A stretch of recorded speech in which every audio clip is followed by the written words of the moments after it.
மைசூரில் Dussehra festival celebration start பண்ணிட்டாங்கன்ட்டு சடனாக plan பண்ணி மைசூருக்கு கிளம்பிட்டோம். போனதும் லஞ்சை முடிச்சுட்டு பேலஸை சுற்றி பார்க்க கிளம்பியாச்சு. தசரா டைமில் மைசூருக்கு வரணுன்ட்டு சின்ன வயசுலேருந்து ஆசை. பட் இந்த டைம் தான் வர முடிஞ்சது. ரொம்ப ஓவர் க்ரௌடடாக இருந்தது. நவராத்திரி ஸ்டார்ட் பண்ணதுக்கப்புறமா நிற்க கூட இடம் இருக்காதுன்ட்டு கேள்விப்பட்டிருக்கேன். பட் ஸ்டார்ட் ஆகிறதுக்கு முன்னாடியே இவ்வளோ க்ரௌடு இருக்கும்ன்ட்டு எதிர்பார்க்கல. யானைகளுக்கெல்லாம் அம்பாரி எடுத்துகிட்டு போகிறதுக்காக ட்ரைனிங் கொடுக்க ஆரம்பிச்சிட்டாங்க. அத்தனை யானையும் ஒன்றா பார்க்குறதுக்கு அவ்வளோ அழகாக இருந்தது. நவராத்திரி இன்னும் ஸ்டார்ட் ஆகலைங்கிறதுக்காக லைட்டிங் எல்லாம் கம்ப்ளீட்டாக ஆன் பண்ணியிருக்கல. பேலஸ்லேருந்து வாட்டர் ஷோ பார்க்குறதுக்காக கேஆர்எஸ் டேமுக்கு போய் வாட்டர் ஷோ பார்த்தோம்.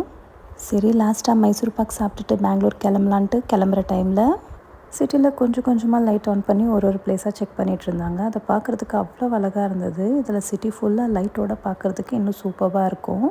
தசரா டைமில் மைசூர் கண்டிப்பாக விசிட் பண்ண வேண்டிய ஒரு இடம் தான். பட் குழந்தைங்களோட ரொம்ப கஷ்டம். பட் ஸ்டில் ட்ரை பண்ணி பாருங்கள்.